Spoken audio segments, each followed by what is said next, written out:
Hi everyone, I'm meteorologist Rusty McCranie, and welcome to Weather Express. It's your weather in 5 minutes. Start the clock. Friends, we're not going to waste your time here. We got 5 minutes to talk about what's going on. We continue to have excessive heat for most of the eastern half of the United States, building storms right now over the Intermountain West that'll be spreading into the upper Midwest and the western Great Lakes. Now, along this boundary here, which you can clearly see defined by this front in these areas of low pressure right over central sides of Colorado, we've had really healthy storms developing over the Denver area into the high plains as they'll be coming off of those high plains and working their way into portions of Kansas and Nebraska, eventually through the plains and along this surface boundary as well. When I show you the current warnings into play, look at the purple polygons in the Denver metro area. These were a couple of tornado warnings earlier in the day. Thunderstorms highlighted in red that are severe continue to work their way basically to the north and east side of the state. Additional strong to severe storms developing back down into Mexico, been very heavy rainfall,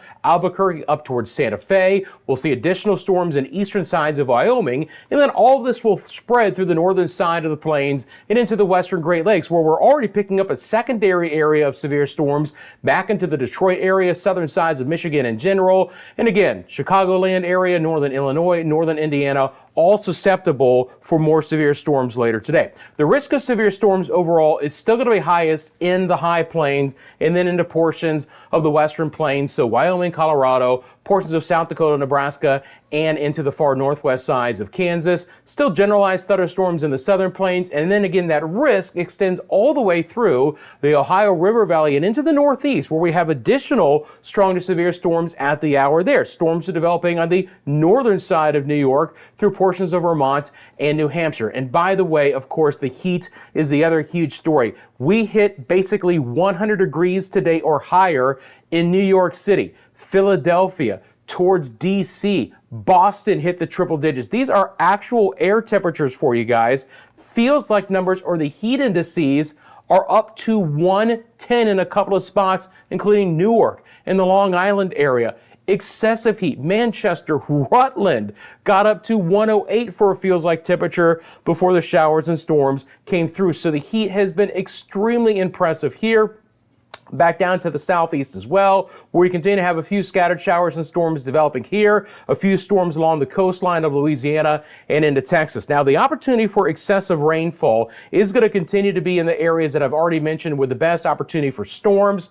Could see some flooding risk in some of those areas. You know, out west, we still have a couple of scattered showers in portions of the Intermountain West and a Big Sky country. Also noting another storm system coming back on shore in the Pacific Northwest. This is what it looks like on the enhanced satellite imagery. So we're starting to see some rain moving back in towards Seattle and to the coastal sections of, portions of Washington State. Now, when I zoom out here and we take a look at the overall advisories, and please ignore those tropical storms. Those are just test issues. I want you guys to notice all of the orange. These are all heat advisories from Louisiana up into New England. Again, feels like temperatures in a lot of these spots are going to be around 105 to 110 in the coming days as we try and get a little bit of moisture in to cool things off. Let's get into the models. I'm going to bring up the HRRR model, the high resolution rapid refresh, loop this up over the next 48 hours. Appreciate you guys as I'm doing so. Taking a quick second, liking this video, and also let me know in the comment section below where you're viewing from.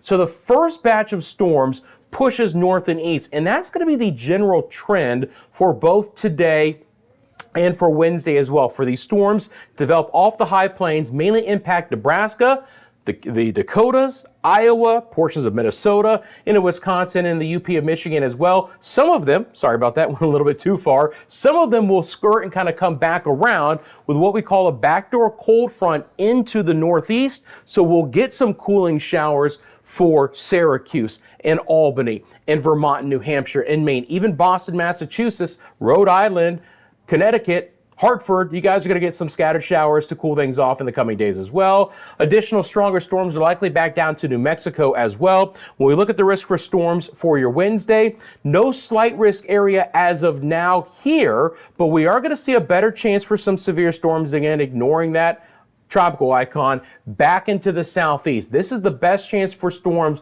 late on Wednesday from the western side of the panhandle of Florida all the way up into the Carolinas, including Charlotte, Columbia, Atlanta, Georgia, in that slight risk. The opportunity for severe storms on Thursday becomes marginal in this area as that storm system pushes away. And then we're going to watch back for additional strong to severe storms in the plains, the upper Midwest, and the western Great Lakes to redevelop on Thursday. Quietest weather is out west, but Montana could see a few stronger storms for Wednesday as well. And rainfall totals could be relatively impressive in some spots, especially back down into New Mexico where we could have some flooding. We'll have to monitor that and trying to cool things off with some heavier rain through the Great Lakes, the Ohio Valley, and back into the Northeast. Friends, I'm out of time. I appreciate you making Weather Express a part of your daily routine. Thanks so much for liking and subscribing to the channel. You guys have a great rest of your day. I'm back tomorrow with your latest 5-minute forecast.